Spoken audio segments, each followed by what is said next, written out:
Mi nombre es Yorelis Acosta, yo soy psicólogo clínico y social, investigadora y jefe del área sociopolítica del CENDES, del Centro de Estudios del Desarrollo de la Universidad Central de Venezuela. Debido a la crisis política y social que atraviesa Venezuela, los venezolanos nos hemos encontrado frente a una cosa que no era desconocida, que es la migración. Han resultado públicos un montón de videos donde venezolanos han sido asesinados, venezolanos son perseguidos, les toca caminar miles y miles de kilómetros. Yo quisiera que empezáramos por allí y sobre lo que esto significa para la población, para un país, verse obligado a salir cuando esto nunca fue parte de la idiosincrasia de Venezuela. Okay. Me estás ubicando en el último momento de la migración, pero que este último momento ya tiene, pudiéramos decir, unos 3 o 4 años, donde la gente empieza a irse de manera más masiva, porque siempre ha existido algún flujo migratorio, y bueno, se habla de 3 momentos: los que se fueron hace rato, que además se fueron profesionales universitarios, los que iban a invertir. Pero esta migración, que es de los más pobres, de los más desprotegidos, los más vulnerables, incluso las personas que no tienen idea a lo que se van a enfrentar y que van empujadas por la desesperación, por el hambre, por la enfermedad que en muchos casos tienen, porque hemos visto en esa fila de venezolanos que se van caminando personas ya con discapacidad. Entonces veíamos al principio mucha gente joven, pero luego empezaron a sumarse mujeres, familias, niños, y hemos visto gente con muletas, en silla de ruedas, que cree que puede llegar a Perú o que puede llegar a cualquier otro destino fuera de la frontera. Incluso en este momento, donde ya tenemos un año de pandemia, los venezolanos se siguen yendo a pesar de la mayor vulnerabilidad, del peligro extra que supone pasar la frontera cerrada, con lo que implica atravesar esa franja que llamamos frontera con el coronavirus, y que estoy monitoreando incluso desde acá con algunos colaboradores en frontera que se están yendo incluso sin tapabocas, ¿no? Así que además de las diferencias y de las vulnerabilidades, estamos sumando un peligro extra. Aún así los venezolanos se siguen yendo. Fíjate, en cuanto a esto, vemos que la población, como has dicho tú, los más vulnerables, las personas con menos recursos, lo único que han optado es por caminar e irse. Pero frente a eso tenemos gobiernos como el ecuatoriano, el peruano, que sí están tomando medidas en sus fronteras y ha generado pues como una especie de represa humana donde personas no tienen para dónde tomar. Personas que volvieron a Venezuela cuando empezó la pandemia y se vieron obligadas a volver a salir. Quizá que en tus palabras podría hablar un poco sobre esta visión.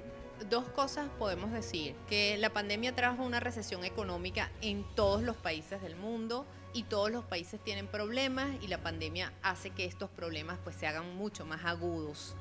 Nuestros migrantes de esta última generación son los más vulnerables, algunos sin documentos, trabajando en negro, ¿verdad?, que llaman, y se quedaron en la calle. Vimos incluso al principio de la pandemia como algunos fueron echados de sus espacios de vivienda, y que estas viviendas son precarias. Entonces, cuando tú te ves solo, sin trabajo, en la calle, algunos decidieron volver. Pero aún así, al ver Venezuela, cuando tú estás un año fuera o 2 años, ves el deterioro país, que a lo mejor los que estamos acá nos vamos como adaptando un poco a esta realidad que cada vez se ha hecho más aguda. Pues aún así, también los problemas de Venezuela se hacen mucho más difíciles, ¿no? Entonces la gente decide volver, regresarse a esos otros espacios de trabajo. Pero pensemos también en el caso de Colombia, que tienen casi 2 millones de venezolanos. Eso tiene una carga económica sobre un presupuesto nacional que a lo mejor no se tiene pensado. Cuando la migración venezolana era de pocas personas, a lo mejor tú podías darle cobijo y darle algún tipo de asistencia, pero cuando ya tienes 1 millón, como pueden estar en Perú o en Ecuador, hay otros montón, muchos, es que ha sido muy masiva. Eso genera también un impacto en la economía de los países que no están, aunque tengas la mayor disposición, aunque las reglas las normas de derechos humanos te obliguen a darle acogida a los desplazados, aún así las cuentas no te van a dar, y por eso están poniendo restricciones.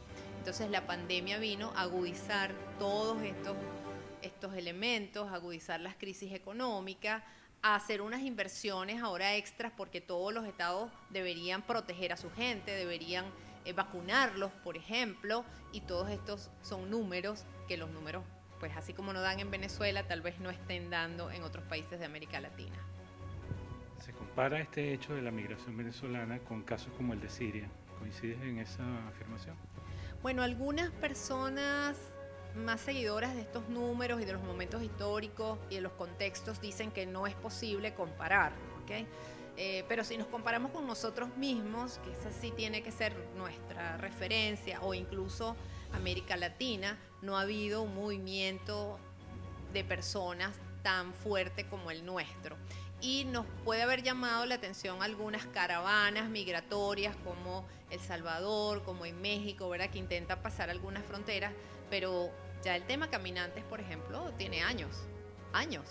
Entonces, este flujo de venezolanos, sobre todo los más vulnerables, que llevan niños, que van en condiciones incluso de salud, que ponen en riesgo también otras poblaciones, ha sido constante y tiene ya mucho tiempo. Por eso yo no me gusta comparar incluso los momentos históricos, pero obviamente sí hay referencias, sí son tus elementos referentes y hay que estudiar la respuesta que por supuesto tiene que dar el gobierno venezolano y los gobiernos receptores. Desde lo psicológico, ¿qué impacto puede generar esto? ¿Hay alguna posibilidad de hacer un cálculo de lo que esto puede significar a un país como Venezuela? Los impactos psicológicos son muchos y es donde yo he centrado mi trabajo en los últimos años. Yo comencé estudiando fronteras, pero sobre todo los estados de frontera. Los estados, ese límite, y la frontera no es una raya que pasamos. Si pensamos en Táchira, por ejemplo, es una franja, es casi una sola comunidad, San Antonio y Cúcuta, ¿no? La gente vive en un lado, trabaja en el otro, entonces cuando cierran ese paso, eso ya impacta la economía y la forma de vivir de las personas. Luego la crisis económica de Venezuela la empezamos a sentir más en los estados de frontera, ¿no? Ese encarecimiento de la vida, esa precariedad de servicios, el tema de la electricidad, el tema incluso de la gasolina, y los que estamos en capital a veces desconocíamos esa realidad que se fue moviendo de las fronteras hacia el centro. Muchas veces escuchamos decir que Caracas era una burbuja, pero esa burbuja ya tiene muchas fisuras y estamos nosotros haciendo cola por gasolina cuando en Táchira tienen 7 años haciendo cola por gasolina. Y que en Caracas nos quejamos si tenemos que poner gasolina en dólares, pero resulta que esa opción ni siquiera existe en los estados de frontera.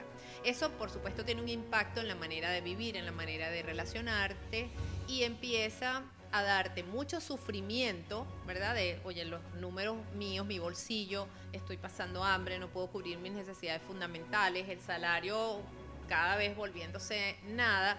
Y lo otro que hace sufrir mucho al venezolano es precisamente esa huida de muchos en situación eso de desesperación.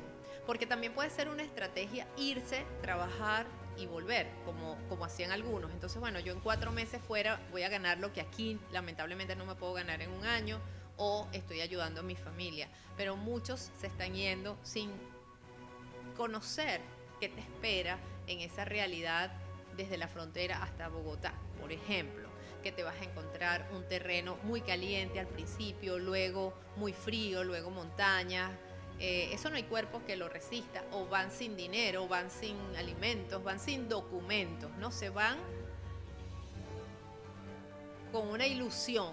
Muchos se han ido con una ilusión. Y aquellos que logran llegar por el aventón que les dan algunos, te encuentras con que nunca es igual lo que te estás encontrando a eso que te plantearon, ¿no? O sea, realmente el tema tiene muchas aristas psicológicas. El que está afuera y te dice, sí, yo estoy bien, yo estoy trabajando, pero cuando vas, lo encuentras, sabes que no está trabajando, no está viviendo bien, que apenas le está dando para vivir. Pero aún así, lo que llama la atención es que aún en esas dificultades, algunos venezolanos prefieran estar afuera que seguir trabajando, buscando oportunidades acá, haciendo alianzas, ¿no? porque, bueno, la pandemia vino a colapsar todo. Pensemos en los servicios de salud. Los servicios de salud de los países más desarrollados se tambalearon con el tema de la pandemia. Nosotros no tenemos para dar una respuesta adecuada, completa a nuestros propios venezolanos. En definitiva, un cambio en la psiquis del venezolano o el país como tal. Esto, lo de la migración, nos viene a voltearnos la tortilla, como quien dice. Nos viene a agudizar mucho más la crisis y el sufrimiento psicológico, que es lo que yo trabajo, ¿verdad? O sea, ya vivir en un país en crisis, vivir en un país violento, te va a dejar una huella psicológica. Ya haber vivido crisis nos marca nuestra manera de pensar, nuestra manera de vivir, de acercarnos. El que aprendamos cosas de la crisis, aprendemos a maximizar todos los recursos que tú tienes, a cuidar todos tus alimentos, la hoja de papel, todo para nosotros toma un valor que nunca antes habíamos tenido como ese cuidado de las cosas. Pero también el sufrimiento de hacer colas, las horas que hemos perdido que pudieran invertirse en trabajo o en creatividad o en sentarte a generar otra cosa y tenemos que ir a hacer cola. Y si echamos la película atrás, hicimos cola por comida, hicimos cola por harina, por tal, ahora por gasolina, en fin, o sea, todo eso deteriora nuestra manera de vivir, la calidad de vivir, y eso sin duda va a afectar tu salud psicológica. Salvando las diferencias y la distancia, por el ejemplo que te voy a poner, Venezuela vivió el caso de la beca Gran Mariscal de Ayacucho, donde muchísimos venezolanos iban a estudiar a diferentes universidades en el mundo, estaban en aquellos países, pero al final volvían. Me imagino que sería un porcentaje mínimo el que se quedaría, pero la gran mayoría de venezolanos siempre volvió a su patria. Si vemos aquel ejemplo y vemos esta situación, vemos desde tu perspectiva, ¿qué percibes? O sea, ¿qué notas? ¿Qué puedes darnos como visión de lo que estamos viviendo y que de pronto, por lo que tú dices, la cotidianidad a lo mejor no nos permite darnos cuenta? Bueno, la beca Gran Mariscal de Ayacucho se otorga en una Venezuela muy próspera, ¿no? Y precisamente para traer más prosperidad y para poder formar a los profesionales que vas a necesitar para seguir empujando el desarrollo del país. Cuando tú te vas de un país próspero, tú dices, bueno, yo voy, estudio y regreso. Incluso mi generación, cuando estudiaba, aun cuando no tuvieras una beca, tú pensabas que con tu propio esfuerzo tú te podías ir, actualizar, hacer un estudio de posgrado, vivir fuera está bien porque eso te va a permitir comparar el país y traer algunos elementos que aquí puedan hacer falta. Y ese era el sueño, salir y volver. Ahorita el sueño cambió, ahorita el sueño para muchos es irse y simplemente irse. Y aquellos que tienen la oportunidad de salir y conocer otra realidad, inclusive Cúcuta, que la tenemos ahí muy cerca y no es la ciudad más próspera de Colombia, ¿verdad? Cuando tú pasas y tú te sientes un poco más seguro, cuando tú ves que a pesar de todo no hay desabastecimiento, que incluso Cúcuta ha visto oportunidad en medio de su crisis para fomentar su economía, para que el aeropuerto crezca, para que ese aeropuerto pueda servir de puente para irme a otros momentos, y tú pasas la frontera.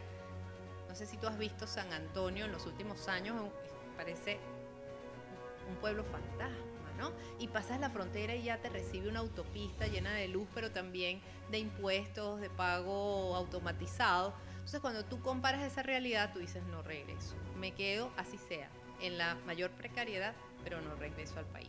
Eso es muy lamentable, por supuesto, y los sociólogos que estudian más este número de migraciones, de cantidades, cuando haya más percepción de desarrollo en el país, van a volver, porque emigrar no es fácil y tienes que lidiar con la soledad, con la nostalgia, con el no estar, con el pensar que los tuyos se quedaron sufriendo, con que no estás en los momentos importantes, o si se muere algún familiar no vas a poder estar tampoco, ¿no? El migrante se va con eso y muchos se van con las preocupaciones y quedan además enganchados y les cuesta adaptarse, ¿no?